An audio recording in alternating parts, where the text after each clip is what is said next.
Have you ever wondered what it would be like to be a real-life tech that solves crimes with science, just like the ones on TV?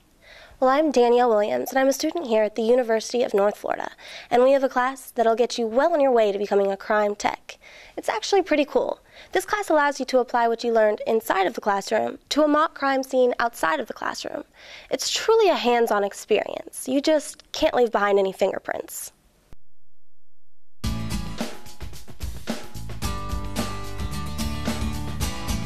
This is an Introduction to Forensic Sciences course that's being offered through the honors program here at UNF. I'm an anthropology professor, and these are my students.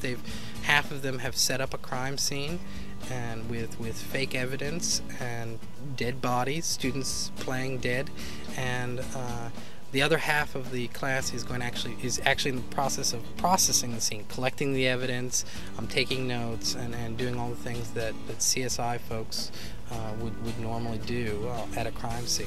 We learn a lot about the order in which we go about analyzing the scene. We learn about the specific processes themselves, like serology. We learn about fingerprinting, like how.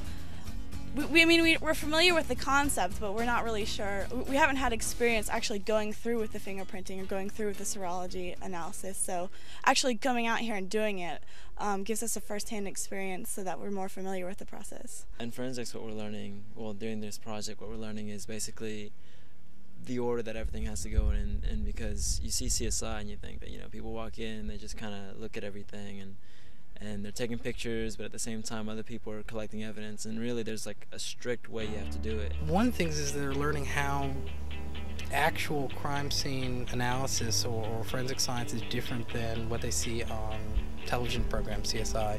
The students are all wearing gloves, and you don't always see that in television programs. They are taking notes, and you never see that, or rarely see that in the programs. They're learning all the things that make it different from what they see that Hollywood produces. They're also learning how not to make mistakes, how not to walk through crime scenes, how not to disturb evidence, the importance of keeping evidence within its context, and collecting, and how difficult it is to collect evidence so that you can reconstruct that crime later when the crime scene is gone. Forensic sciences is science that's used to solve crimes, and they draw scientific information, techniques, and principles from a variety of different sciences, be it chemistry, biology, physics, sociology, and anthropology. And anthropology speaks to things like how humans vary biologically, be it in terms of genetics, in terms of blood groups, DNA evidence, fingerprints. Those are all things that we talk about in the physical aspect of anthropology. It's definitely a lot easier to learn something with hands-on experience, and when you watch shows like CSI, you get a certain image of what they actually do, but in this class we've learned that they actually do a lot more scientific and more detailed examinations of the crime scene, and that it's basically whenever we're doing this hands-on activity, it helps us to distinguish between what the forensic scientists do versus what police detectives do. Because forensic scientists, they collect the evidence, they process the evidence. Detectives are the ones who solve the crime. Well, learning through a lecture and a textbook are excellent ways to transmit information to students. They form the core of what we do in many classes. But if we can get, a lot of us find that if we can get our students active, get them in the lab, actually dropping blood on surfaces to see how it spreads out or how it splatters, that has a great impact on the students, and they seem to pick up the knowledge much quicker. Exercises like this get them actually doing things, making mistakes, and we all learn from our mistakes. So it's one of the best ways. Oh, I shouldn't have done that. I'll never do that again. That kind of learning is great. Also, when you have to actually do something for real, you really have to know it pretty well.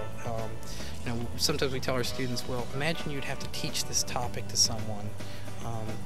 And if they try and teach it to someone else, they learn how much they need to know, what they need to know to teach it, and that's an effective technique. Here, it's the same sort of thing.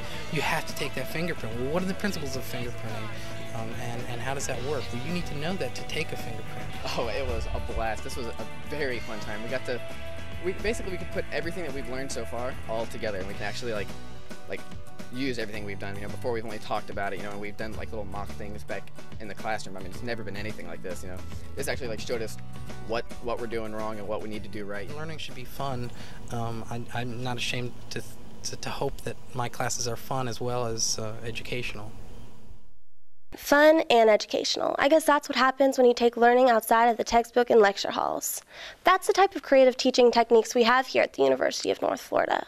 If you want any more information on CSI classes or anything else about UNF, just visit www.unf.edu.